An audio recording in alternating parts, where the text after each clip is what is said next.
정말로 여러분들이 이 습관들 다 가져가셨으면 좋겠습니다. 이 습관이 너무너무 어울리는 사람이 되셨으면 정말로 좋겠어요. 이 습관만 가져가도 사실 상위 10%가 되지 않을 수가 없어요. 안녕하세요. 하와이 대저택입니다. 네, 오늘은 좀 가볍지만 또 그렇게 결코 가볍지 않은 주제로 대저택 라디오 시작해 보겠습니다.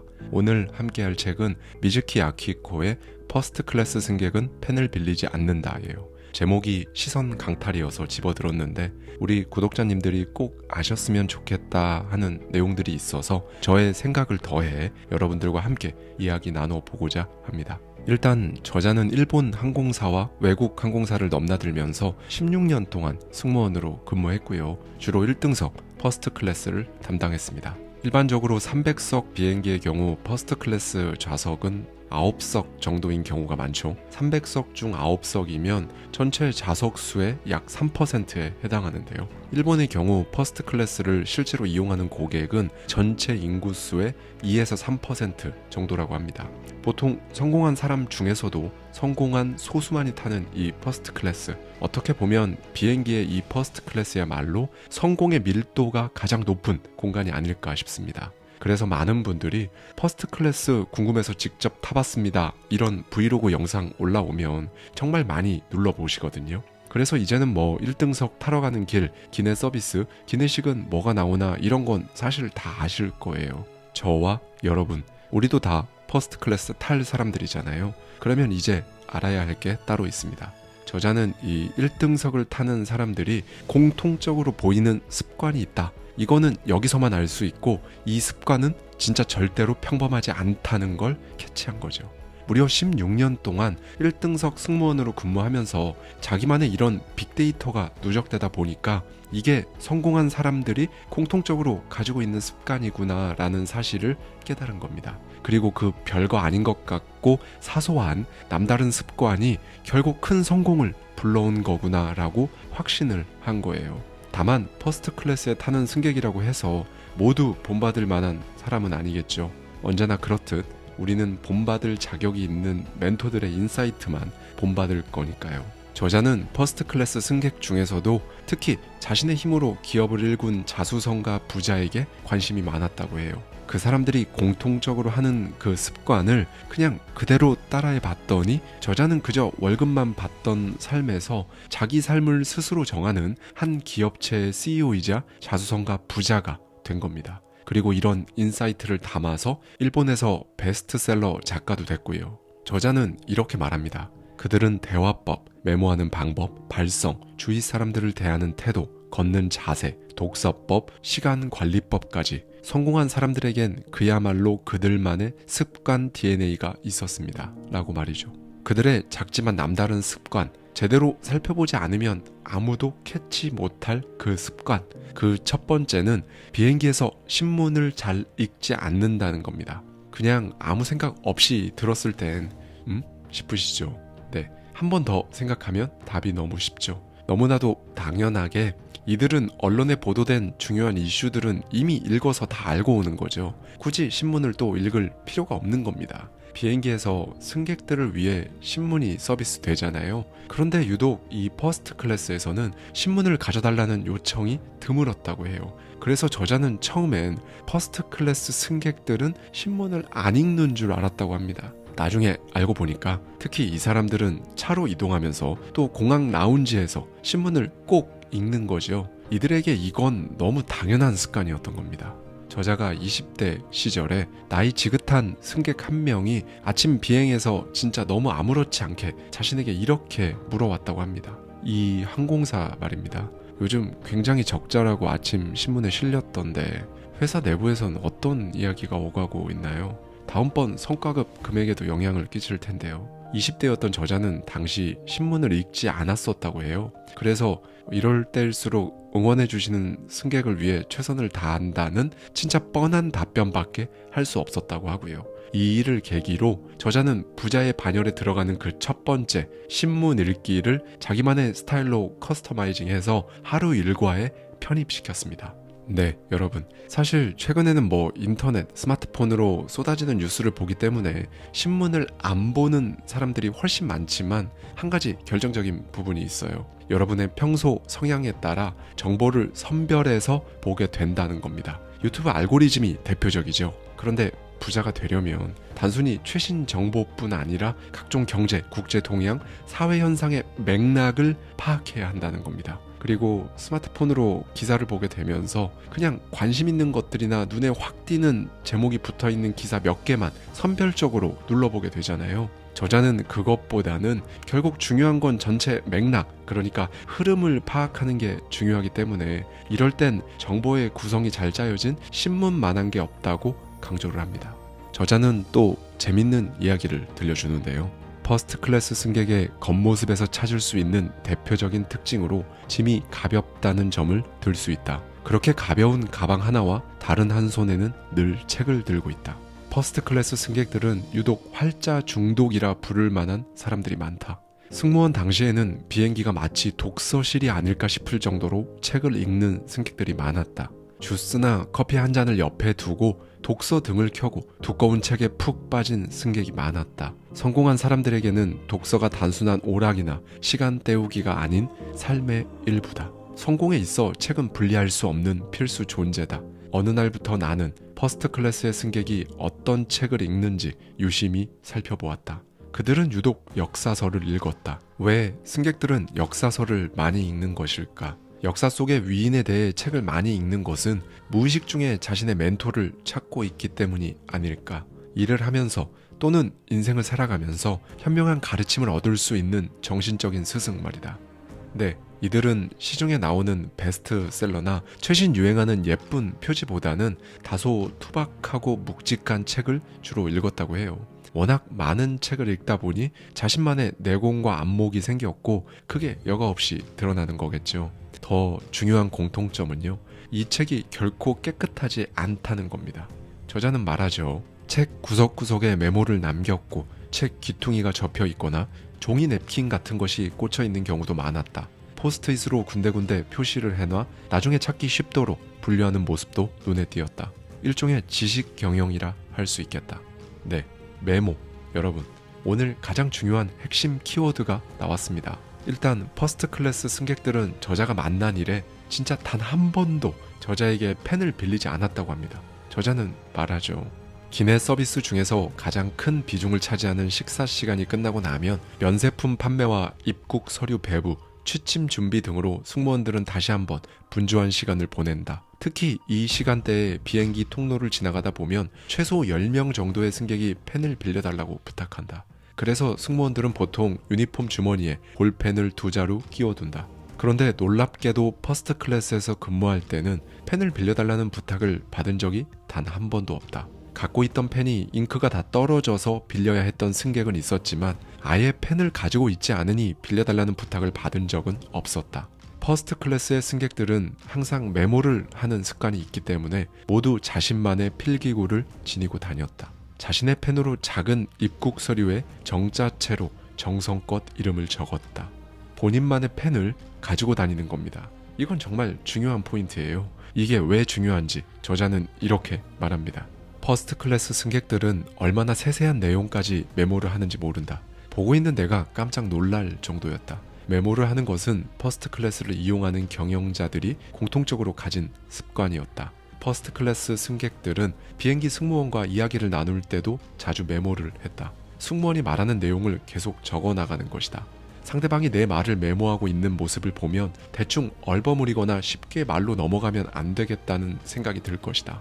그들은 손바닥에 쏙 들어오는 작은 크기의 수첩을 항상 가지고 다니다가 메모를 해야겠다 싶을 때 바로바로 꺼내 들었다. 코트는 다른 곳에 보관해도 수첩과 펜은 늘 챙겼다. 메모하는 것이 습관이 되어 적는 행위가 말하는 것처럼 어색함이 없었다. 이 메모 덕분에 다음번 비행기에서 만날 때 내 이름을 기억해주는 승객도 있다.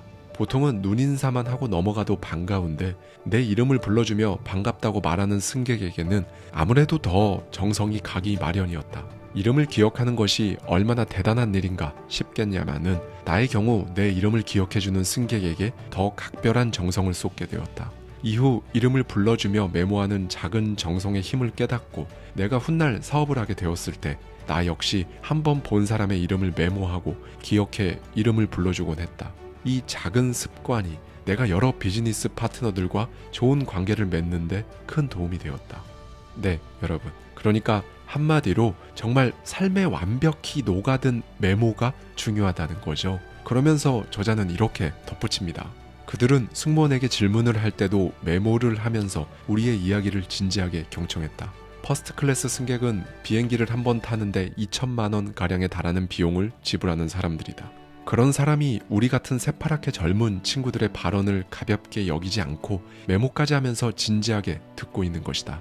나는 그런 승객의 태도에 감동해서 내가 아는 한 무엇이든 열심히 설명하려고 했다. 성공한 사람과 성공하지 못한 사람의 차이는 다른 사람을 감동시킬 수 있는가에 있다. 이런 면에서 보면 성공한 사람은 다른 사람으로 하여금 하고자 하는 의욕을 불러일으키는 전문가인지도 모른다. 그렇다고 해서 어렵게 생각할 필요는 없다. 그게 뭐든 다른 사람의 이야기를 한눈 팔지 않고 진지한 자세로 열심히 듣고 있다는 의미를 주면 그 사람은 당신에게 도움이 될 만한 다른 이야기까지 줄줄이 쏟아내게 된다. 연세 지긋한 어떤 퍼스트 클래스 승객에게서 중국에는 귀인이라는 개념이 있다는 이야기를 들었다. 여기서 말하는 귀인이란 학식과 인덕이 있고 범상치 않은 기운이 느껴지는 훌륭한 사람을 뜻한다. 책과 강연에서 다른 사람과 나눈 대화를 통해 마음을 울리는 감동적인 말을 들었다면 그것은 귀인을 만난 순간이라고 할 수 있다. 조금이라도 귀인에 가까운 사람이 되고 싶다면 그 첫걸음은 바로 메모를 하는 것이 아닐까? 나는 그렇게 생각하기 때문에 손 닿는 곳에 종이와 펜이 없는 상황에 놓이면 눈앞의 기회를 놓치고 있다는 기분이 든다. 그 메모들이 나중에 구체적인 일로 이어진 경험도 여러 번 있다. 나에게 있어 메모는 앞으로 하게 될 일의 골격과 같은 존재다. 그 골격에 살을 붙이고 피부를 입히고 세세한 곳까지 다듬어내면 하나의 일이 완성되는 것이다. 네, 여러분. 이 메모는요, 진짜 성공하는데 최강의 무기입니다. 제가 예전 대저택 라디오 1화부터 정말 여러 번 말씀드렸는데요. 사실 지금은 과거 그 어느 시대보다 메모하기 좋은 시대를 살고 있죠. 스마트폰 메모장이 있고 운전할 때처럼 그것도 어려운 상황이면 그냥 음성 녹음을 해도 됩니다. 저 역시 이 메모에 집착한 지 꽤 됐거든요. 갑자기 어떤 생각, 심지어 좋은 생각이 확 떠오를 때가 분명히 있을 거예요. 그런 경험 다 있으시죠. 근데 그때 딱 녹음 안 하면 그거 진짜 생각 안 나거든요. 영원히 다시 생각 안 나고 막 그럽니다. 그런데 그런 생각들이 나중에 보면 제가 원하는 삶을 이루는데 다 결정적인 것들이에요. 그래서 전 이런 생각 진짜 많이 했어요. 와, 이거 그때 메모 안 했으면 진짜 어쩔 뻔했나. 이런 생각 말이죠.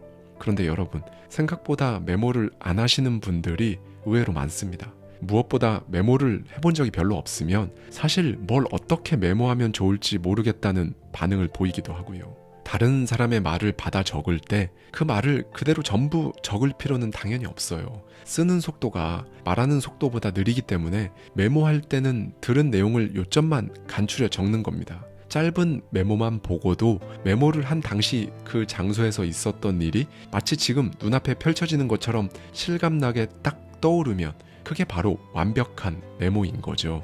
이 부분에서 저자는 이렇게 말합니다. 메모하는데 익숙하지 않으면 귀찮고 어렵게 느껴질 수 있지만 익숙해지고 나면 의식하지 않고 바로 메모하게 되어 편해진다. 자연스럽게 메모를 하고 있는 자신의 모습을 발견한다면 당신은 이미 퍼스트 클래스로 향하는 첫 걸음을 내린 것이다 라고 말이죠. 그리고 여러분, 보통 잘 생각 못 하시는데 메모에 엄청난 위력이 두 가지 있습니다. 첫째는 사실 내용을 메모하는 것 같지만 상황에 따라서는 그때의 감정을 기록하는 거거든요. 그때 받았던 감동을 남겨놓을 수가 있다는 거예요. 그냥 내용만 남는 게 아닙니다. 둘째는 분명히 나라는 사람은 똑같은데 시간이 흐른 뒤에 나중에 메모를 다시 읽어보면 메모할 당시에는 미처 느끼지 못했던 말의 깊이를 새삼 깨닫게 되기도 한다는 겁니다. 그리고 이제 조금 더 구체적으로 이렇게 메모한 걸 어떻게 활용하는지에 대해 저자가 굉장히 인상 깊은 인사이트를 전하는데요. 한번 들어보시죠.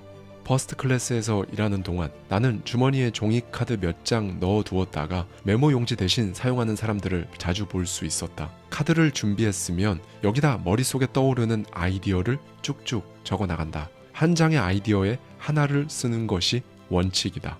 여백을 비워두기가 아깝다는 생각을 할 수도 있지만 카드 한 장에 이것저것 여러 가지를 써버리면 카드를 사용하는 의미가 없다. 이 원칙만은 꼭 지키기 바란다. 아이디어 카드가 어느 정도 모이면 트럼프를 나열하듯이 책상 위에 늘어놓고 정리를 시작한다. 시간 순으로 나열하면 사고의 흐름을 알 수 있고 중요도나 우선순위에 따라 나열하면 앞으로 해야 할 일의 순서가 보인다. 문제점을 적은 카드와 해결책을 적은 카드를 모으면 주어진 과제와 방책을 정리할 수 있다. 또한 하나의 주제를 여러 가지 관점에서 숙고할 때도 유용하다. 이 카드가 300장 정도 쌓이면 진짜로 책 한 권을 쓸 수 있는 양의 정보가 모인다. 네, 여러분.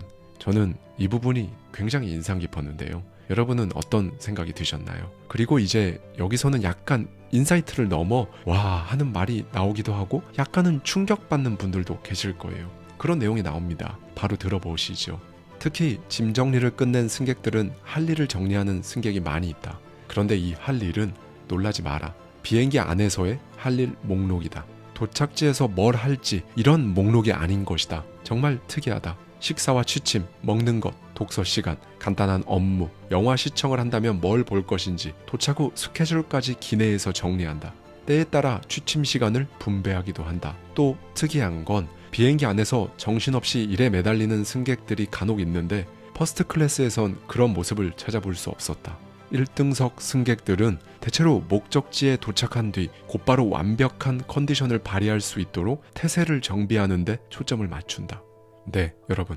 보통 장거리 비행할 때 영화 보고 기내식 먹고 자고 끝이잖아요. 누가 비행기 안에서 몇 시에 자고 독서는 몇 시까지 하고 영화는 몇 시에 뭘 보고 이런 걸 스케줄링 하겠어요. 그런데 이 사람들한테 비행은 우리가 생각하는 비행, 휴식이 아닌 거예요. 이조차도 정말 중요한 하루의 스케줄이고 또 다른 성공으로 가는 세계인 겁니다. 이 비행기 아니에요. 매분 매초 모든 것들을 다 자기 손으로 통제합니다. 저는 이 사례들을 이렇게 소개하면서 우리 구독자님들이 정말 많은 도움을 받으시겠다 싶어서 진짜 기분 좋았습니다. 신문을 당연하게 읽는 것, 독서 또한 너무 당연한 것, 그 누구랑 이야기하든 그게 언제든 그게 무엇이든 일단 메모할 자세부터 취하는 것, 그리고 자신의 머리에서 나오는 모든 아이디어, 타인의 입에서 나오는 이야기의 핵심까지 일단 글로 적어서 저장하는 것, 누군가는 아무 생각 없이 보내는 그 순간까지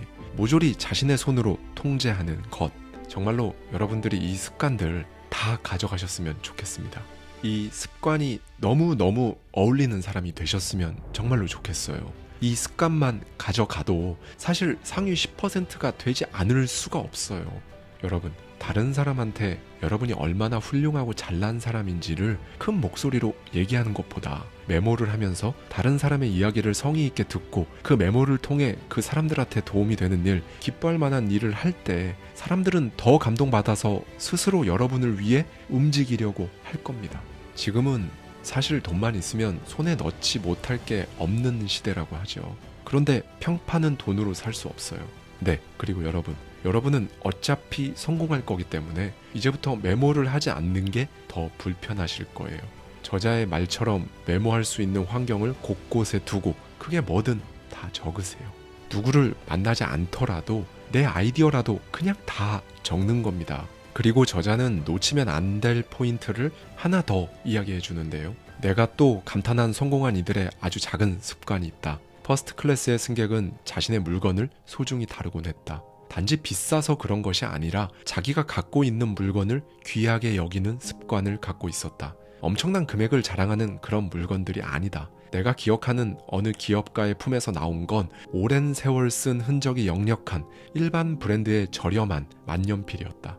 이렇듯 성공한 사람들의 특징은 세월의 흔적이 담긴 자신만의 명품을 늘 지니고 있었다.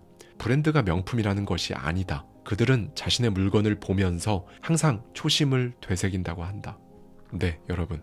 자신의 손때 묻은 물건을 소중히 다룰 줄 알면 나를 소중히 여기게 되고 나의 삶을 소중히 여기게 되고 눈앞에 있는 이 사람 또한 소중하다는 걸 깨달을 거고요. 그 사람의 말을 경청하고 대화의 정성을 보이면서 귀인을 만나고 마침내 성공으로 가는 물꼬가 트이는 겁니다. 그리고 마지막으로 저자는 1등석 승객들과 하는 대화가 유독 재밌었다고 하는데요. 의외로 소탈한 면을 지닌 사람이 엄청나게 많았다는 겁니다. 진짜 이 사람들이 신문이나 방송에 나오는 사람들이 맞나 싶을 정도였다고 해요. 그 중에서 저자의 기억에 깊게 남아있는 케이스로는 자신의 단점을 부끄러워하지 않고 오히려 초면인 상대에게 단점을 농담거리로 삼아 분위기를 편하게 만드는 사람이었는데요. 이런 겁니다. 제가 머리숱이 많지 않아 머리가 춥네요. 온도 조절 좀 해주시겠습니까? 라고 요청을 했다는 거예요. 저자 역시 처음부터 굳이 자기 컴플렉스를 드러낼 필요가 있을까 하는 생각이 들었다고 해요. 그런데 살짝만 더 깊게 들여다보니까 이 사람들의 특징이 약간 시골 사람의 성향을 지니고들 있다는 거였죠. 시골에 가면 지나가는 사람한테도 막 스스럼 없이 말 건네는 시골 아저씨 같은 부침성 있는 모습인 거죠. 일부러 단점을 노출시킴으로써 딱딱한 분위기를 부드럽게 만들고 주위 사람들을 확 끌어들이는 겁니다. 사실 성공은 직업을 불문하고 다른 사람들의 도움을 받아 이루어지는 경우가 많잖아요. 다른 사람들과 원활한 관계는 1등석에 타는 이 사람들의 사업에 분명 큰 도움이 됐을 겁니다. 네, 여러분.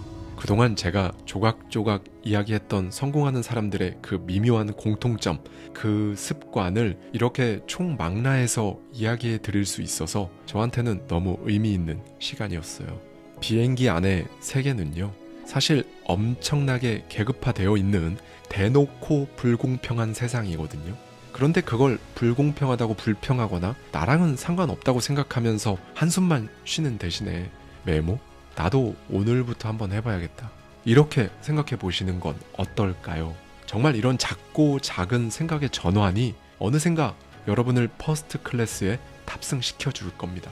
마지막으로 오늘 이 영상이 여러분들께 정말 큰 도움이 됐으면 좋겠어요. 지금부터 여러분의 삶을 메모로 채워보십시오. 허무하게 줄줄 새고 있는 여러분의 에너지를 모아서 메모, 책 읽는 것, 신문까지 읽는 것, 이 순서로 이 습관을 완전히 여러분 것으로 만들어 보세요. 일회용으로 보고 마는 퍼스트 클래스 브이로그가 아니라 그 삶이 바로 일상이 될 여러분의 5년 뒤를 기대하며 영상 마치겠습니다. 이 노잉은요, 이 사람들한테 정말 다양한 형태로 다양한 순간에 잠깐 번뜩이듯이 나타나기도 하고 기차로 이동하는 4시간 동안 아예 한 편의 작품이 펼쳐지기도 하고 다 각양각색이었습니다. 저자는 이렇게 말합니다. 누구에게나 이 순간이 찾아온다. 아니, 이미 찾아왔다. 관건은 그걸 눈치채느냐 마냐일 뿐. 오늘은 사람이 보다 정확하게는 이 영상을 보고 계신 여러분이 왜 성공할 수밖에 없는지 그 이유를 말씀드리겠습니다. 제 책이 이 영상이 올라가는 시점에 아직 예약 판매 기간이라 서점에 풀리지 않았을 거여서 제가 저자로서 자체 스포를 조금 하자면 제 책에도 인용된 책 중 하나인데요. 안도 미후유의 노잉에 담겨있는 진짜 보석 같은 인사이트를 가져와서 저의 생각까지 더해서 어쩌면 여러분이 생전 처음 들어보는 걸 수도 있는 성공에 대한 가장 신기한 이야기, 그리고 제가 경제적 자유를 이루는데 가장 큰 영향을 준 바로 그 깨달음을 한번 짚어보겠습니다. 성공한 사람 100이면 100에게 나타나는 정말 좀 신기하고 이상한 현상이 하나 있는데요. 일단 한번 들어보시죠. 제 꿈은 인류 프로야구 선수입니다. 프로 구단의 지명을 받아 1억엔 이상 계약금을 받고 입단하고 싶습니다. 등번호는 51번이면 좋겠습니다. 일본에서 최고가 된 후 메이저리그로 가서 MVP를 타는 것이 목표입니다. 이전 영상에서도 소개한 적 있는 일본인 최초로 메이저리그에서 MVP를 수상한 야구선수 이치로의 무려 초등학생 시절 일기예요. 우리나라의 박지성 선수처럼 동시대에 활약했던 일본을 대표하는 축구선수가 한 명 있죠. 혼다 다이스케 역시 초등학교 졸업 앨범에 이렇게 썼다고 해요. 유럽, 이탈리아 세리아에 입단할 것이다. 주전 선수가 되어 등번호 10번을 달고 뛰겠다. 그는 훗날 실제로 세리아 전통의 명문 구단이죠. AC 밀란에 입단해서 등번호 10번을 부여받았습니다. 두 사람의 이야기는요, 어릴 때부터 정말 구체적으로 자신의 모습을 묘사하고 그걸 진짜로 눈앞에 현실로 펼쳐냈다는 부분에서 굳이 표현하자면 동기부여계의 전설로 여전히 많은 사람들에게 회자되고 있는데요. 네, 여러분. 그런데 제가 개인적으로 여기에서 너무 아쉬운 점이 하나 있어요. 그럼에도 불구하고 대부분의 분들은 여기서 아 그래? 하고 그냥 끝납니다. 그걸 실제로 해냈네?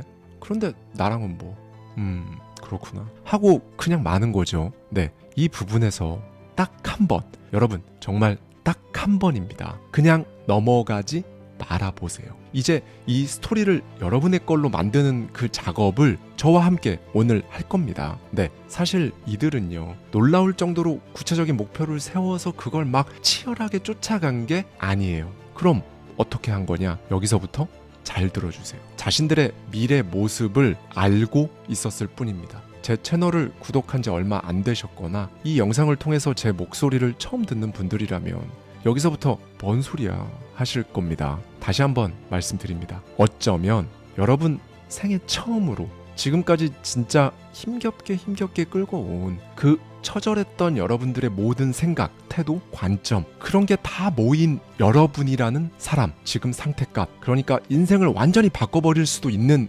기회일 수 있다고 생각해 보십시오. 부디 제가 말씀드리는 오늘의 메시지가 여러분 인생을 바꿀 수 있는 기폭제라는 걸 눈치채시기를 진심으로 바랍니다. 네, 한국에서도 유명한 일본 작가죠. 소설 키친으로도 유명한 요시모토 바나나는 소설을 쓰기 얼마 되지 않았을 무렵부터 자신의 소설이 해외에서 인기를 끄는 모습이 뚜렷하게 보였다고 합니다. 출판사 편집자에게 이렇게 말했죠. 외국어로 번역할 걸 감안해서 이렇게 써봤어요. 네, 그 당시 편집자는 이게 뭔 생뚱맞은 소린가 싶었다고 해요. 소프트뱅크 손정희 회장도 마찬가지입니다. 언젠가 매출을 조 단위로 올려서 자기 이름을 알릴 거라고 진심으로 그렇게 그냥 믿고 호언장담하고 다녔다고 하죠. 어떤 분야든지요. 최고가 된 사람들 중 사실 거의 대부분이라고 표현해도 좋을 것 같은데요. 자기가 성공할 거라는 그 사실을 이미 알았다는 확실한 그 감정을 느꼈다고 하거든요.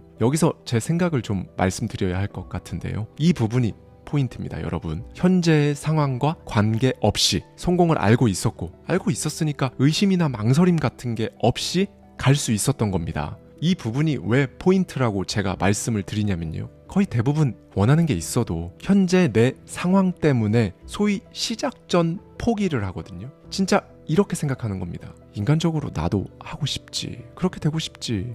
그런데 현실적으로 지금 내 상황을 보면 그게 말이나 되나? 힘들어, 현실적으로. 여기에서 일단 필터링이 되는 거예요. 시작 전 셀프 포기를 하는 사람들이 다 걸러지니까 사실 실제로 하는 사람들은 생각하는 것보다 엄청 적거든요. 경쟁률 자체도 낮아지고요. 그리고 재미있는 건 진짜 할 수 있고 타고난 재능까지 있어서 압도적인 결과를 낼 수 있는 사람은요, 얼마 없어요. 그럼 그런 사람들은 다 어디 갔냐? 조금 전 제가 말씀드린 시작 전 셀프 포기를 한 사람들 안에 있습니다. 누가 막 방해하고 교묘하게 사기를 치고 이래서 결국 포기하는 게 아니라요. 그냥 자기가 알아서 셀프 포기한 그 사람들 속에 있어요. 그래서 막상 성공하는 사람은요, 다른 사람들보다 정말 모든 면에서 압도적인 그런 사람들이 성공하는 게 아니라는 거예요. 그래서 스티브 잡스가 이런 말을 한 겁니다. 당신이 삶이라고 부르는 그 모든 것들은 사실 당신보다 대단히 똑똑하지도 않은 사람들에 의해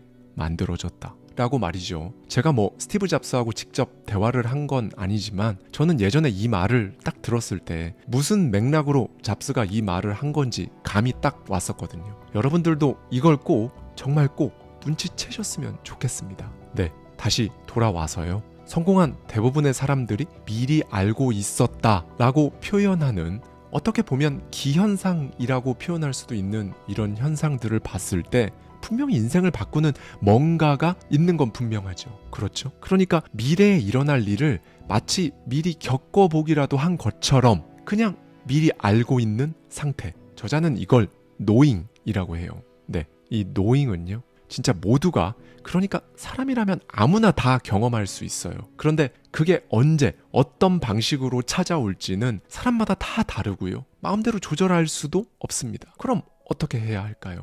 알려드리겠습니다. 이 특별한 감각, 이 그림이 진짜 내 거다 라는 걸, 이게 찾아왔을 때 멍 때리지 않고 바로 알아차릴 수 있도록 여러분의 에너지를 관리하면 되는 거예요. 뭐 엄청나게 어렵거나 고도의 기술이 필요하고 연습을 엄청 많이 해야 하고 이런 거 아닙니다. 저자가 만나본 바에 따르면요, 자기가 정말로 원하는 삶을 살아가는 이들은 하나같이 노잉을 인지하고 노잉이 이끄는 대로 성공을 거두었다고 해요. 이 노잉을 알아차리는 것, 이걸 위해 여러분의 매일매일은 그 준비 단계라는 걸 알고 시작하면 됩니다. 조금 전 말씀드렸지만 준비라는 게 뭐 별다른 게 없어요. 결론을 먼저 말씀드리자면 에너지의 양과 질을 높은 수준으로 관리하는 건데요. 제가 늘 말씀드리지만 사람은 결국 하나의 에너지입니다. 이 에너지의 양과 질을 관리하는 구체적인 방법, 참고로 쉽습니다. 그건 오늘 영상 후반부에 그리고 내일까지 통틀어서 정말 자세히 제가 말씀드릴 거고요. 원하는 인생을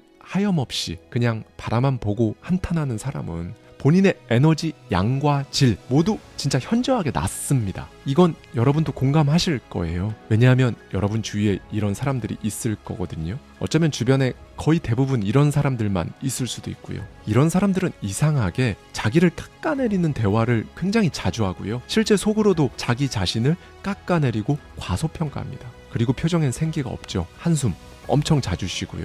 뭐 삶에 대한 어떤 욕망 같은 게 보이질 않아요. 이게 바로 스스로를 돌보지 않는 거거든요. 그렇다고 자기 삶에 만족하는 것도 아니에요. 편안하지도 않고요. 여러분, 누구나 자신의 미래를 알고 있습니다.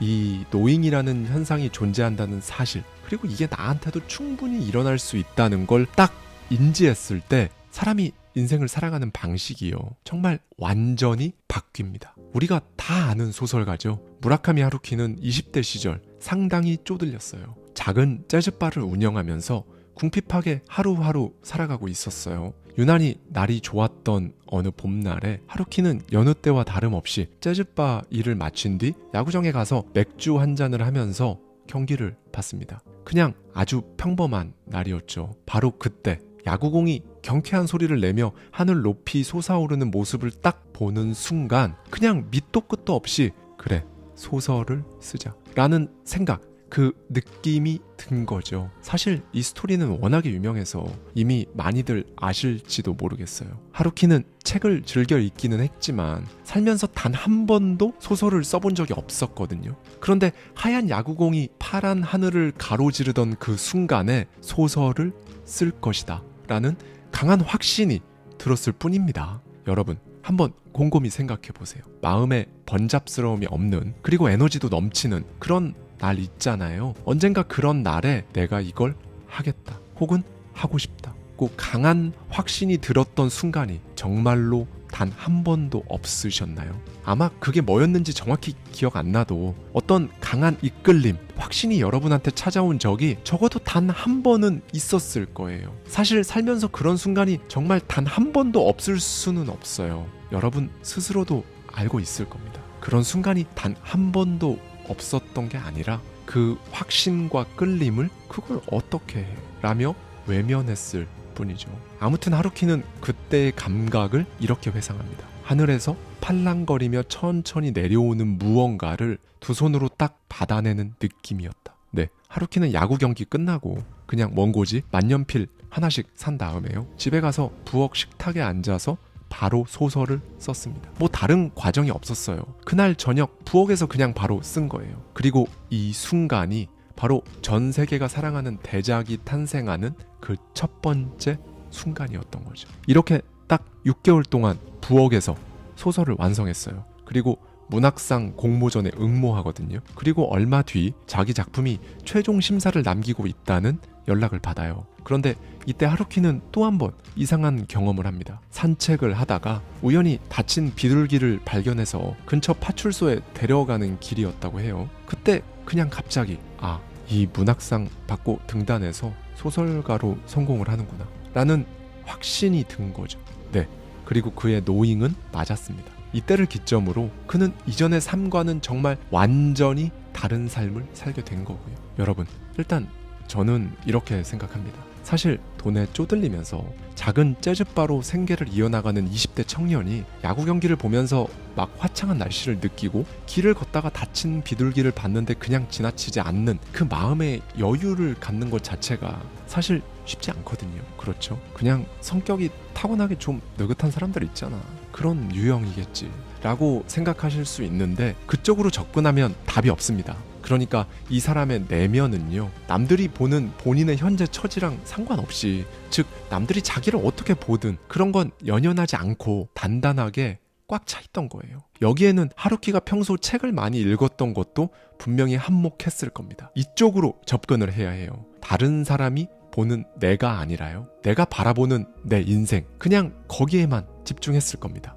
그런데 대부분 이렇게 못하거든요. 아마 이렇다 할 수입 없이 작은 재즈바를 운영하는 보통의 청년들이라면 오히려 내면에 이런 생각으로 가득할 겁니다. 다음 달 관리비 어떡하지? 매출 왜 안 늘지? 손님이 더 오게 하려면 어떡하지? 계속 이렇게 살아도 되나? 내 인생 왜 이러지? 이런 부정적인 생각들로 내면이 완전히 꽉 차 있을 거거든요. 이렇게 되면 질이 안 좋은 에너지가 꽉 차게 되는 거죠. 아까 말씀드렸던 에너지의 질과 양 모두 안 좋은 겁니다. 이러면 이제 노잉을 알아채고 싶어도 알아챌 수가 없죠. 보다 정확히 말씀드리면 사실 이런 상태면요, 노잉이고 뭐고 관심 자체도 없는 사람이 대부분이에요. 당장 먹고 살아야 되는데 노잉은 뭔 노잉이야, 이렇게 생각하는 거죠. 그런데 하루키는 자기가 막 내 에너지를 좋은 에너지로 관리해야지 이런 게 아니라요, 그냥 너무 자연스럽게 이런 식으로 자기 에너지를 관리한 거예요.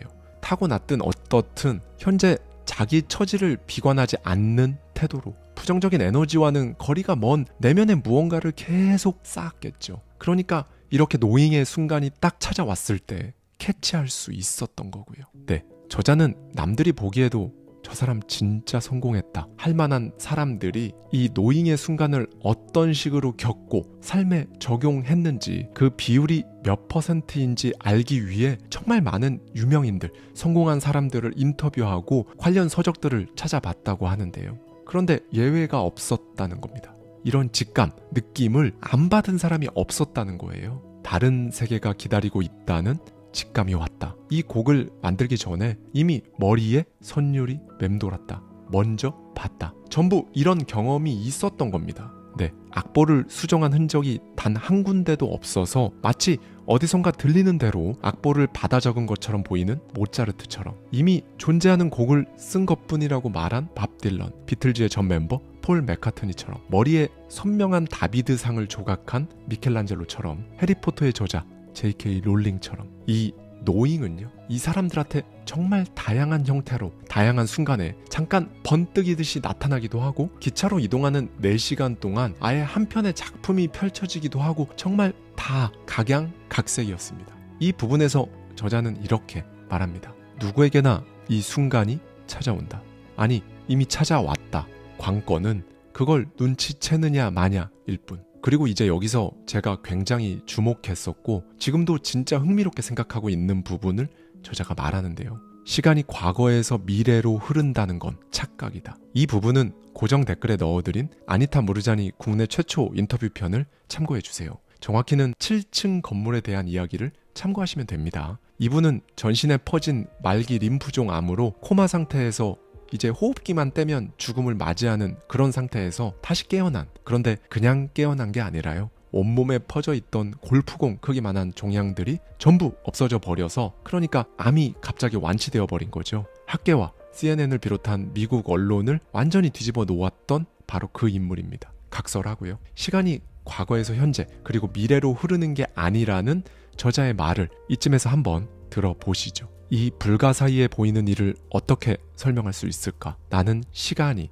미래에서 현재를 향해 흘러온다고 생각한다. 현재 우리가 사용하는 시계는 시계 바늘이 문자판 위를 움직이는 구조다. 하지만 과거에 사용했던 전통 방식의 시계는 지금과 다르다. 시계바늘은 가만히 있고 문자판이 움직여 시간을 알려주는 구조였다. 다시 말해 시계바늘이 미래를 향해 움직이는 것이 아니라 문자판이 현재를 향해 움직이는 형태였다는 말이다. 미루어 보건대 그때는 시간이 미래로부터 흘러온다고 믿었던 게 아닐까 싶다. 서양에서 오늘날과 같은 형태의 시계가 들어온 뒤에야 시간이 과거에서 미래를 향해 흐른다는 개념이 생겼다. 그로 인해 과거 원인설이 생겨난 것으로 보인다. 아인슈타인은 아주 단순한 방정식으로 시간이 한 방향으로만 흐르지 않는다는 사실을 밝혀냈다. 아인슈타인은 말했다. 물리학자들에게는 과거, 현재, 미래가 존재하지 않는다. 네, 사실 이 부분은 처음 들으신다면 이해가 쉽지 않은 개념이기도 하고요. 그냥 뭔가 이해하고 싶지 않은 분들도 계실 텐데요. 이렇게 생각하면 훨씬 와 닿으실 거예요. 성공한 많은 사람들이 시간이란 개념을 그저 일반적으로 과거에서 미래로 흐르는 것이라고 생각하지 않는다는 것. 한마디로 과거의 어떤 원인이 현재의 나, 미래의 나를 규정 짓지 않는다는 것. 이렇게 생각해 보시면 될 것 같아요. 여러분이 정말로 성공을 원한다면 직관적으로 쉽게 딱 와닿지는 않을지라도 여러분이 경험해본 과거만 정해져 있는 게 아니라 미래도 이미 정해져 있다고 믿는 것. 그게 성공으로 가는 생각의 구조라는 것. 이걸 말씀드리는 겁니다. 제가 바로 이렇게 생각하는 사람 중 한 명이고요. 그리고 저 말고 또 이렇게 생각하는 사람들을 만나봤는데요. 저는 이 사람들의 공통점을 하나 알아요. 뭐 대단한 건 아니지만 이 사람들의 눈을 보면 좀 다릅니다. 진짜 알고 있는 것 같아요. 진짜 그게 될 거라는 걸요. 우리가 그 사람들의 성공한 모습이죠. 그러니까 사회적 지위, 재산, 업적이라는 것들에 가려져서 눈치채지 못하고 있을 뿐 그 사람들의 눈빛은 진짜로 그게 그냥 될 거라고 생각합니다. 눈빛으로 알 수 있어요. 여러분도 이렇게 생각하는 사람을 만나게 된다면 혹은 주위에 있다면 이 사람들의 눈을 한번 보세요. 보는 미래를 정말 본인 생각대로 만드는 사람의 시간은요.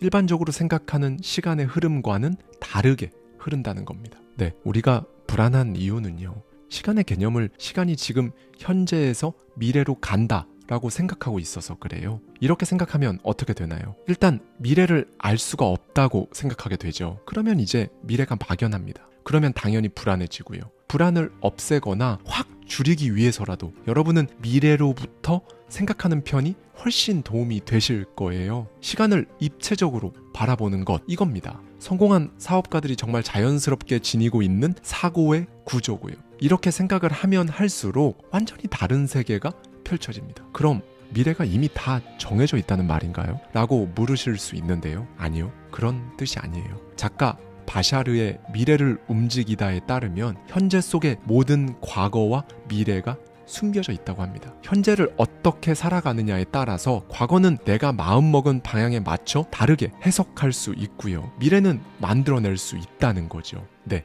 가능성은 무한합니다. 노잉의 진짜 목적은 여러분 스스로 만든 가짜 한계로 밀봉해 둔 여러분의 가능성을 꺼내서 드러내는 것, 그거예요. 여러분, 지금 이 순간에도요. 여러분의 미래에서는 여러 가지 정보가 흘러오고 있어요. 무언가 번뜩 떠오르거나 어딘지 모르게 끌리는 느낌이 바로 그런 것들이거든요. 네, 느낌입니다. 그리고 이 메시지를 느끼는 방법은 사람마다 다르죠. 보거나 듣거나 아니면 그냥 끌리기도 하고요. 성공한 사업가들은 대체로 여기다 뭘 하면 된다는 생각이 든다고들 하죠. 우리가 어떤 일을 할 때 마음이 갑자기 편안해진다거나 온몸이 따스해지고 온화해지는 느낌으로 그 시그널이 오기도 합니다. 누군가의 글이나 말에 가슴이 요동칠 수도 있고요. 지금 저의 메시지를 들으면서 여러분 마음이 정말로 조금이라도 뜨거워지거나 할 수 있겠다 라는 느낌이 드셨다면 그건 역시 여러분이 정말로 성공할 거라는 그 시그널을 받는 것이기도 합니다. 평소에도 한번 의식해 보세요. 사소한 것들을 눈여겨보는 겁니다. 서점을 갔더니 유난히 들어오는 그 책, 유명한 사람 중에 유난히 관심 가는 그 사람, 가도 계속 가고 싶은 그 장소, 의도하지 않았는데 우연히 마주치는 그 사람, 유독 신경 쓰이는 그 일, 안 하면 안 될 것 같은 그 일. 노잉이 가장 잘 나타나는 순간은 나 이거 하게 되겠다 싶은 그런 순간인데요. 네, 오래전부터 관심은 있었는데 어떤 걸림돌에 부딪혀서 하고 있지는 않지만 마음에 계속 걸리는 게 있다면, 그 그림이 있다면 지금부터라도 조금씩 시작해 보세요. 그 느낌을 계속 무시하지 마시고요. 일단 움직이기 시작하면 다른 세상이 펼쳐집니다. 그러면 이제 그 일을 계기로 또 무언가를 하고 또 어떤 생각이 들고 그리고 누군가를 만날 겁니다. 네, 이 느낌을 받으면 갑자기 여러 가지 생각들이 막 떠오르고요. 원래 정해져 있기라도 했던 것처럼 몸이 저절로 움직이거든요. 여러분이 겁만 내지 않으면 됩니다. 네, 그렇게 하는 거예요. 막 대단하고 엄청난 게 아니라는 거예요. 저자가 취준생 시절에 면접에서 수십 번의 고배를 마시고 기계적으로 또 다시 원서를 넣는 생활을 계속하고 있을 때 그때 갑자기 그냥 느낌이 오는 출판사가 있어서 지원을 했고 그랬더니 그 출판사에 덜컥 합격해서 함께하게 되었다고 해요. 그리고 그 회사에서 느낌이 오는 출판 기념회를 갖고 거기서 자신의 멘토, 인생책의 저자와 만나 둘도 없을 조언을 듣게 됐고요.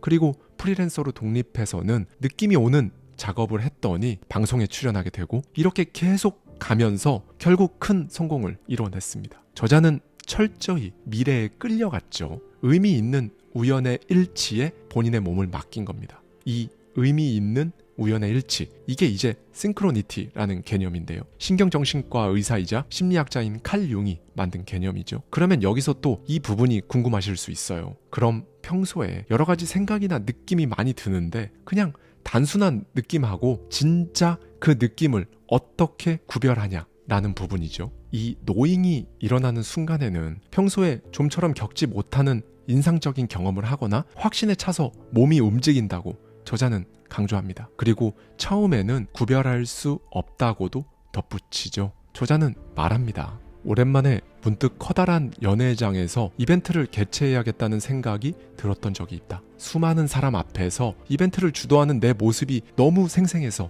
당장 무언가라도 해야 할 것처럼 몸이 달아올랐다. 그리고 지인들에게 이 이야기만 떠들어댔다. 하지만 일주일쯤 지나자 귀찮은데 괜히 일을 벌리나? 라는 생각이 스멀스멀 들기 시작했다. 실제로도 여러 가지 문제들이 생겼다. 한 달이 지나자 그런 얘기를 했던 내 모습은 온데간데 없었다. 노잉이 전달하는 미래로부터의 메시지와 그냥 생각의 가장 큰 차이점은 시간이 흘러도 잊히지 않는다는 점이다. 네, 앞서 본 하루키처럼, J.K. 롤링처럼, 모차르트처럼 단숨에 진짜 노잉을 알아보고 그러니까 자기가 진짜 가야 할 길을 바로 캐치하고 적용해서 인생이 막힘없이 날아가면 더없이 좋겠죠.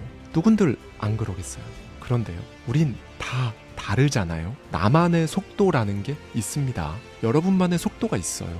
이건 당연한 건데 이것 때문에 불안해하거나 스스로를 의심하지 마세요. 제 개인적으로는 정말 힘든 시기가 일찍 찾아온 분들일수록 노잉을 알아채는 순간이 빨라지고요. 삶이 다소 평탄할수록 이걸 눈치채는 시기가 늦어지는 것 같기도 합니다. 결국 나만의 속도가 있다는 거예요. 그냥 편안하게 그 속도에 맞춰가면 되는 거죠. 스티브 잡스는 말했습니다. 미래를 내다보고 점과 점을 이을 수는 없다. 하지만 지금 하는 일이 인생의 어느 순간과 이어져 결실을 보리라는 사실을 정말로 믿어야 한다. 여러분이 지금 하고 있는 게 하나의 점이고 이런 점이 또 결국 미래의 점에 이어질 거라는 이 사실을 정말 당연하게 믿으려면요. 여러분 속에서 들려오는 진짜 목소리에 신경을 쓰면 돼요. 의식 수준에서 시도 때도 없이 떠드는 나는 못하지 이런 가짜 목소리 말고요. 진짜 목소리를 판별하셔야 한다는 거죠. 제가 몇 번 말씀드린 베니스터 효과 기억하실 텐데요. 과거 육상 선수들에게 1마일을 4분 이내로 주파하는 건 진짜 수십 년간 깨지지 않는 마의 기록이었거든요. 그런데 1954년 영국의 로저 베니스터가 처음으로 이 마의 4분 벽을 깨트리니까 이후 3년 동안 무려 15명이나 되는 선수가 1마일을 3분대에 주파하는 기록을 우르르 세운 거죠. 이건 사실 우리 일상에서도 그냥 쉽게 경험하는 겁니다. 여러분이 뭘 하는데 도저히 이건 답이 없다. 사람이 할 수 있는 게 아니다. 이런 생각이 들었던 게 있었다고 해볼게요. 그런데 다음날 출근해서 직장 동료하고 얘기를 하다 보니까 그 동료가 어제 그걸 했다는 겁니다. 여러분은 충격을 받죠? 왜냐하면 어떤 대단히 대단한 사람이 해낸 게 아니라 그냥 내 옆에 있는 직장 동료가 했다고 하니까 더 충격인 겁니다. 그리고 집에 돌아와서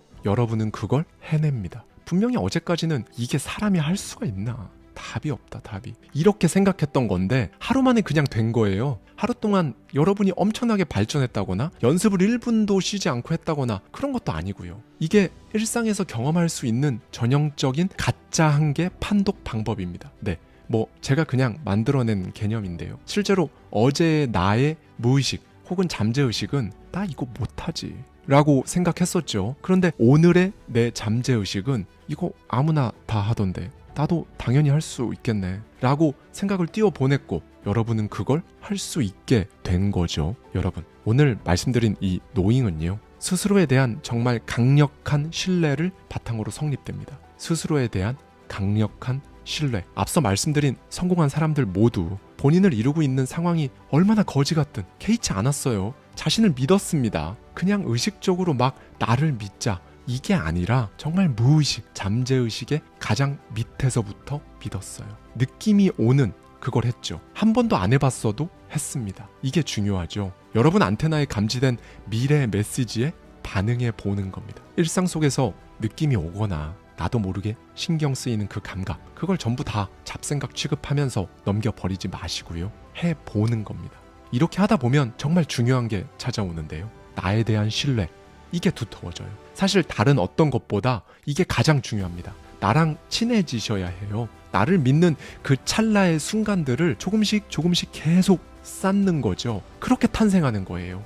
여러분 안에 J.K. 롤링은, 모차르트는, 위대한 사업가는, 결국 끝끝내 성공한 여러분이라는 사람은 그렇게 만들어지는 겁니다.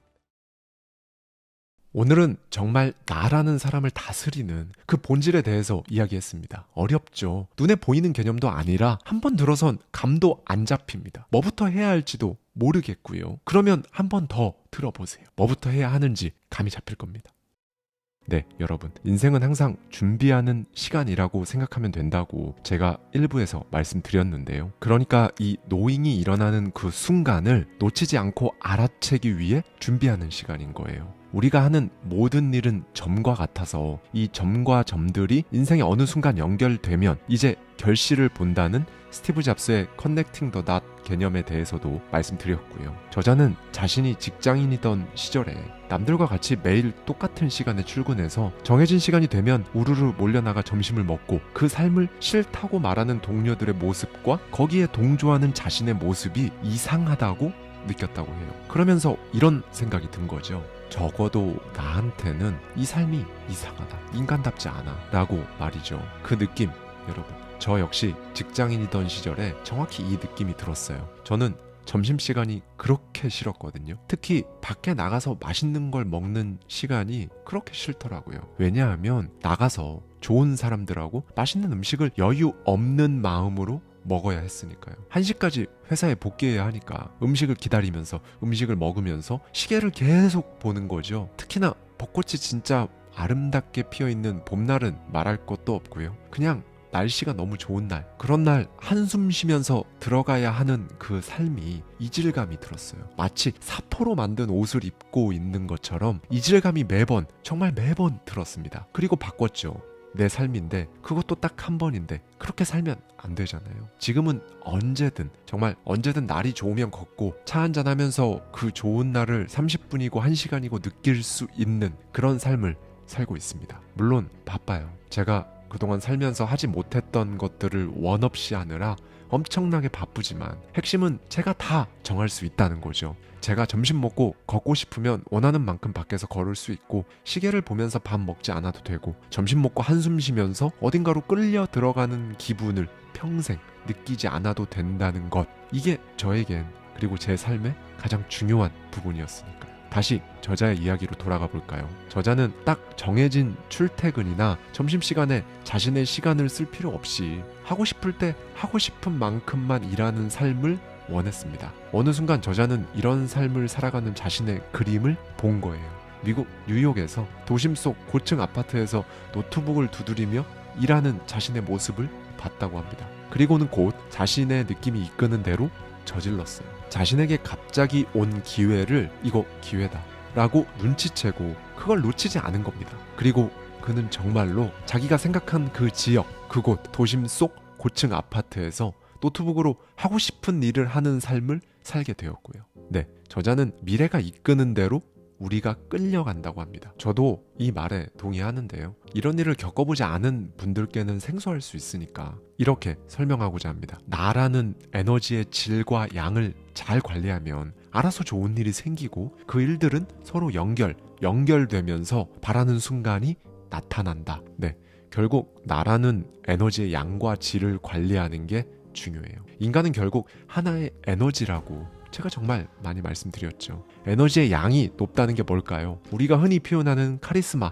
아우라 같은 것들이에요. 눈에 보이지는 않지만 그 에너지를 느끼고 이런 단어들로 표현하는 거거든요. 그럼 에너지의 질은 뭘까요? 이건 감정이에요. 긍정적인 감정, 그러니까 마음의 상태. 이렇게 두 개가 갖춰져야 여러분에게 다가오는 모든 기회들을 이거 기회다 라고 눈치를 챌 수가 있다는 겁니다. 매사에 부정적이면 에너지의 질이 낮은 거예요. 한마디로 질이 안 좋은 에너지를 지니고 있는 거죠. 일단 불평부터 하고 들어가니까 열린 사고를 못하고, 이런 사고로는 눈앞에 기회가 나타나도 그 사람한테는 기회가 아니라 그냥 성가신 일 하나가 눈앞에 나타난 걸로밖에 인식이 안 되는 거죠. 그리고 에너지의 양이 낮으면 하겠다는 의지가 없습니다. 그렇게 또 그 수많은 기회들은 스쳐 지나가는 거고요. 네, 여러분, 이 부분은 정말 너무 중요해요. 나라는 사람의 이 에너지의 재질, 질감을 바꾸지 않으면 뭘 해도 진짜 더 힘듭니다. 버거워요. 좋은 흙을 가져다 써야 좋은 결실을 맺듯이 가장 그 밑바닥, 본질에 존재하는 내 에너지의 양과 질을 바꾸는 건 정말로 중요합니다. 반대는 어떨까요? 에너지의 양과 질이 모두 높은 사람, 이런 사람에게 노잉은, 그리고 기회는 무조건 찾아올 수밖에 없는 거죠. 이거 하면 잘 된다, 이런 확신, 미래의 내 그림. 아마 여러분은 사실 다 어떤 확신이 있던 순간, 미래의 내가 보이는 그 순간이 분명히 있었을 거예요. 그런데 그게 노잉인지 기회인지 알아채지 못하고 지나갔을 거고요. 보다 정확히는 그냥 지나쳤는지 아닌지조차 알지 못할 겁니다. 이제는 그러면 안 되잖아요. 이걸 딱 눈치채야죠. 이제 에너지의 양과 질을 끌어올리는 방법을 말씀드릴 건데요. 저자는 인생을 4가지 단계로 구분합니다. 1. 욕망. 그저 불평불만의 욕망을 채우는 단계입니다. 2. 생각. 나와 타인을 생각하는 단계죠. 3. 행동. 이제는 나와 타인을 위해 행동합니다. 4. 사명. 어떤 일에 책임을 느끼고 나아가는 단계죠. 저자는 말합니다. 우리는 이 4가지 단계에서 각각 주어진 과제들을 해결한다. 그리고 단계별로 충족이 되지 않으면 다음 단계로 절대 나아갈 수 없다. 욕망의 단계는 먹고 싶으니까 먹고, 가고 싶으니까 가는, 그야말로 내가 하고 싶은 일을 하면서 마음을 채우는 단계다. 흔히 맛집을 찾아가는 것, 주목받고 싶은 것, 복수하고 싶은 것, 각종 승부욕과 명예욕이 여기 속한다. 네, 사실 대부분은 이 1단계에 속해요. 2단계부터는 이제 시야가 넓어지면서 하고 싶은 일이 생깁니다. 불평불만이나 분노에서 시작된 욕망이 충족되면 이제 더 나아가서 어떻게 살아야 하나 생각하게 되는 거죠. 예를 들면 맛있는 게 있으면 그걸 나만 먹는 게 아니라 내가 아끼는 사람에게 주고 싶은 마음이 생기는 단계인 거예요.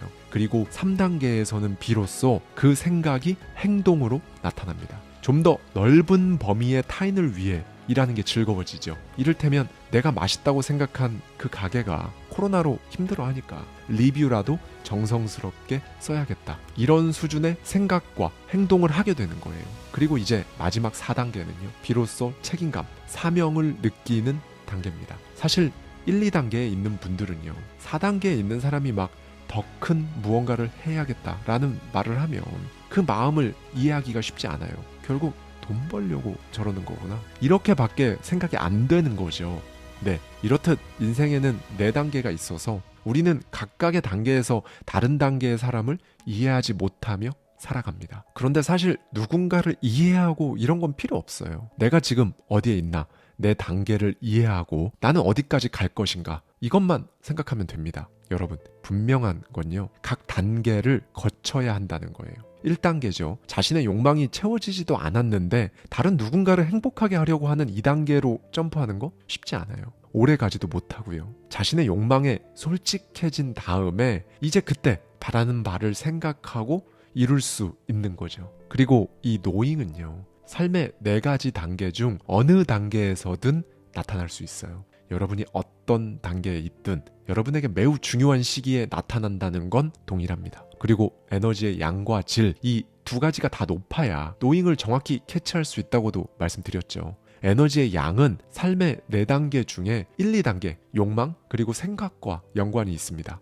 일단 에너지의 양은 욕망의 크기, 생각의 양, 신념의 정도가 클수록 많아지죠. 성공을 위한 필수 조건입니다. 그런데 여기서 에너지의 질을 관리하지 않으면 소위 파이팅 넘치게 안 좋은 길로 빠지는 거예요. 압도적인 카리스마를 뿜을지라도 사람이 어딘가 불안정합니다. 에너지의 질은요, 감정이나 마음 상태, 그러니까 우리가 지겹도록 듣는 긍정적인 마음 상태와 연관이 있어요. 네, 불평, 불만, 뭘 해도 안 좋은 쪽으로 생각하는 사람은 이 노잉의 순간을 느끼기 힘듭니다. 일부에서 소개한 무라카미 하루키의 사례를 생각해보세요. 본인 처지가 지금 어떻든 간에 내면을 풍요롭게 다스린 결과 화창한 날씨에 본인이 소설을 써야 한다는 노잉을 알아채고 결국 성공을 거머쥐었죠. 본인이 만약 이놈의 긍정적인 마음 상태가 태생적으로 힘들다 그런 생각이 드신다면 일단 감정이란 걸 중립으로 만드는 연습부터 하셔야 합니다. 만약에 여러분이 불평, 불만이 느껴지신다면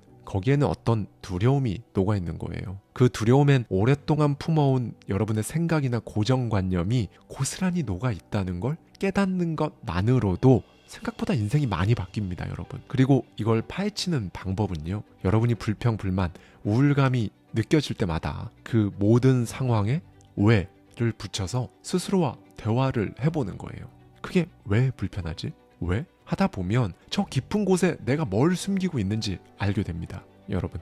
그리고 이 부분이 중요한데요. 이 감정을 느끼는 센서가 녹슬지 않게 해야 해요. 여러분이 원하는 여러분의 모습, 원하는 것, 원하는 삶이 뭔지 찾기 위해서는 뭐가 좋고 뭐는 싫다라는 감정을 느끼는 센서가 녹슬어 있지 않아야 하거든요. 네, 원하는 것의 진짜 의미, 그리고 그게 도대체 뭔지 정확히 아는 사람보다 사실 모르는 사람이 훨씬 많습니다. 여러분도 혹시 내가 아무리 고민해도 답이 안 나온다 하신다면 이 감정 센서를 점검해 보세요. 에너지의 질이 낮아서 이 센서가 마비되어 있는 상태면 사실 좋아하는 음식이 뭐냐, 좋아하는 옷 스타일이 뭐냐는 질문에도 답을 못 하거든요. 꽤 많은 분들이 다른 사람에게 질문을 받기 전까지 자기가 뭘 좋아하는지에 대해 생각할 생각, 필요조차 느끼지 못하고 살아갑니다. 이때는 어떻게 해야 할까요? 물어보는 겁니다. 나는 뭘 좋아하지? 음식점에서, 카페에서, 백화점에서 스스로 진짜 뭐가 좋고 뭐는 진짜 싫은지 상황마다 딱 잡아내는 거예요. 이것도 일종의 연습이 필요하다는 거죠. 그리고 이게 바로 그동안 녹슬었던 감정 센서를 닦아내는 과정입니다. 이렇게 계속 하다 보면 감정 센서가 제대로 작동하겠죠. 내가 뭘 좋아하고 뭘 싫어하는지 정확히 알 수 있게 되는 겁니다. 여러분, 이걸 하셔야 한다고 제가 말씀드리는 이유는 딱 하나예요. 이렇게 해야 여러분이 진짜 원하는 것, 하고 싶은 걸 찾을 수 있거든요. 만약 지금 머리도 복잡하고 마음도 복잡한 그런 상황에 계시다면 아무리 고민만 해봐야 제자리입니다. 조금씩 닦아내보세요. 사람은 원래 자기가 하고 싶은 일, 하면서 즐거운 일이 다 있다고 하죠. 원래 있는데 자기 자신의 부정적인 감정에 가려져 있다고요. 자기가 하고 싶은 건요, 좋아하는 음식이나 옷처럼 오래 고민하지 않아도 바로 느낄 수 있는 좋음이라는 감정의 연장선에 있습니다. 이걸 눈치채는 건 감정 센서의 감도에 따라 결정되는 거고요. 센서의 감도가 높으면 좋음을 느끼고 싶지 않아도 느껴질 수밖에 없습니다. 싫은 것도 마찬가지로 구별하는 게 쉬워지고요. 그렇게 모든 게 분명해지는 거거든요. 정말로 싫은 건지, 단순히 좀 어려워서 불편한 건지, 좋은 건지, 편안한 건지, 그 모든 게 좀 더 여러 갈래로 분명해질 겁니다. 이 작업은 성공을 원한다면 가장 첫 단계에 거쳐야 하는 작업이에요. 이게 무슨 의미인가 싶어도 꼭 한번 해보셨으면 좋겠어요. 나 하나 다스리지 못하면서 무슨 성공이야 싶은 마음으로 여러분의 감정을 파고드십시오. 네, 여러분, 이 노잉의 순간은 만들어내는 게 아닙니다. 그러니까 이게 언제 오나, 나는 이렇게 매일 마인드셋도 하고 소리내서 말하고 손으로 써보고 시각화도 해보고 이렇게 애쓰는데 이번 달? 다음 달? 이러면 진짜 정말 스트레스 받거든요. 그건 에너지의 질을 안 좋게 만드는 거예요. 다만 여러분이 하셔야 할 건요, 이 노잉을 일으키려고 애쓰는 게 아니라 노잉이 찾아올 수 있는 나라는 좋은 환경을 갖추고 그걸 매일 차분하게 그냥 유지하는 겁니다. 그리고 그냥 어느 날 이거다 싶으면 곧바로 실행에 옮기는 거죠. 현재 내 에너지가 어떤지, 에너지의 양과 질을 관리하고 감정 센서를 최상으로 유지해서 노잉을 눈치채고 기회다 생각되면 곧바로 하는 것. 네, 여러분, 어려우시죠? 눈에 보이는 개념도 아니라서 더 그렇게 느껴지실 거예요. 만약에 그런 느낌이 드신다면 오늘 제 메시지를 몇 번 들어보세요. 저도 그러거든요. 저도 책을 읽고 뭔가 감이 잡힐 듯 말 듯 할 때는 바로 2회독을 들어갑니다. 책에 따라서는 3회독 이상 할 때도 있고요. 그러면 신기한 게 이제 감이 잡혀요. 혹시 여러분의 하고 싶은 일 리스트에 온라인 영어 수업 듣기라고 적혀 있진 않으신가요? 그런데 그 이유는 해외여행을 훨씬 즐겁고 재미있게 하기 위해가 아닐 확률이 높습니다. 요즘 시대에 영어를 못하면 안 되니까와 같이 어딘가 끌려가는, 그러니까 부정적인 생각이 앞선 이유들로 그걸 해야 한다고 생각할 가능성이 커요. 이건 그냥 생각해도 하고 싶은 일은 아니잖아요. 그렇죠? 그 어떤 것이 되었든 저는 여러분이 생각하는 것만으로 두근거리고 기분이 좋아지는 것들을 하며 살아가셨으면, 그렇게 원하는 삶이 여러분 일상이 되었으면 좋겠습니다. 감사합니다. 지금까지 하와이 대저택이었습니다.